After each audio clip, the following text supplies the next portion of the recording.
on a regardé, on a trouvé une chose qui est très intéressante, parce qu'on s'est intéressé à la fréquence des coronavirus avant cette crise. Et donc ça, c'est une leçon. Ça veut dire on ne peut pas spéculer sur les maladies quand on ne les connaît pas.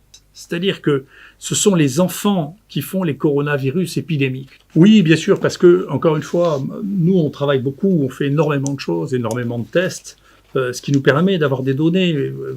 Vous savez que ces données, je les ai transmises au fur et à mesure que je les avais au plus haut niveau. Par exemple, j'avais expliqué que si la courbe suivait cette pente, eh bien, en mai, les choses s'arrêteraient, ou on serait prêt de s'arrêter. C'est ce qui s'est passé.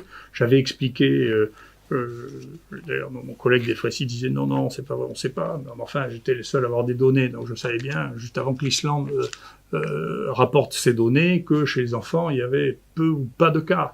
Donc, qui était un mystère, qui était une chose qui était compliquée, mais qui était vraie aussi. Donc, à la fin, on a regardé, on a trouvé une chose qui est très intéressante, parce qu'on s'est intéressé à la fréquence des coronavirus avant cette crise. Il y avait d'ailleurs que les Chinois qui s'intéressaient, et une équipe américaine qui s'intéressait à ce niveau, au niveau où nous avons des données. Et donc, si on regarde cette fiche, on voit que, vous voyez, ça c'est tout le nombre de cas du Covid, c'est-à-dire de ce coronavirus chinois. Et si vous regardez, ça c'est les autres coronavirus qui circulent, et vous voyez qu'ils ont une répartition qui est exactement inverse. C'est-à-dire que ce sont les enfants qui font les coronavirus épidémiques. Tous les ans. Ça représente un nombre incroyable. Il est vraisemblable que tous les enfants qui vivent en collectivité font au moins une fois par an une infection à coronavirus. Et donc, cette infection à coronavirus, jusqu'à présent, on considérait qu'elle n'avait pas grand-chose à voir avec le coronavirus chinois. Mais c'est pas vrai. Et donc ça, c'est un deuxième travail que nous avons, qui est en cours, qui montre que, vous voyez, ça, c'est les gens qui arrivent avec un coronavirus chinois, et donc c'est leur sérum au moment où ils arrivent, ils n'ont pas d'anticorps, ça c'est le fond, et ça ce sont les anticorps qu'ils développent après 15 jours, vous voyez, avec cette technique, et une technique très très sensible qui est celle de Western blot. Eh bien, si vous regardez les gens qui ont eu une infection par HKU, et la même chose avec ceux qui ont eu le coronavirus 63, vous voyez qu'un nombre significatif d'entre eux ont déjà des anticorps contre le coronavirus. Et donc, ils ne peuvent pas être infectés par le coronavirus parce qu'ils ont une immunité avant toute cette épidémie. Et parmi ces sérums, il y a des sérums qui ont été prélevés avant le tout début de l'épidémie.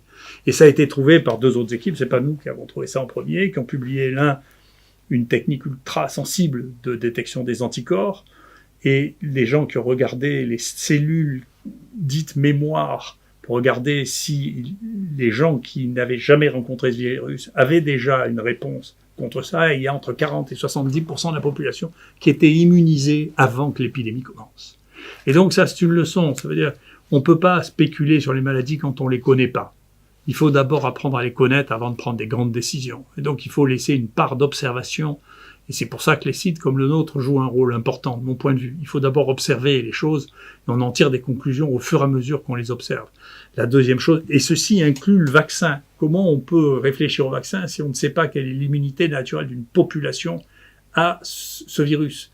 Est-ce que, s'il se confirme que 70% de la population, en particulier tous les plus jeunes, jusqu'à, vous voyez, les gens apparaissent être immunisés jusqu'à l'âge de 20 ans, 30 ans, 35 ans, est-ce que si on développe une vaccination, est-ce qu'il va falloir cibler les gens qui ont plus que cet âge-là? Parce que chez les enfants, ils sont déjà immunisés par la circulation de ces virus. Donc il y a des questions scientifiques qui se posent en dehors de toutes ces passions, que ce soit des passions sur le métier qu'on développe, ou les passions sur le fait qu'on aime Trump, ou sur le passion sur le fait qu'on aime Macron.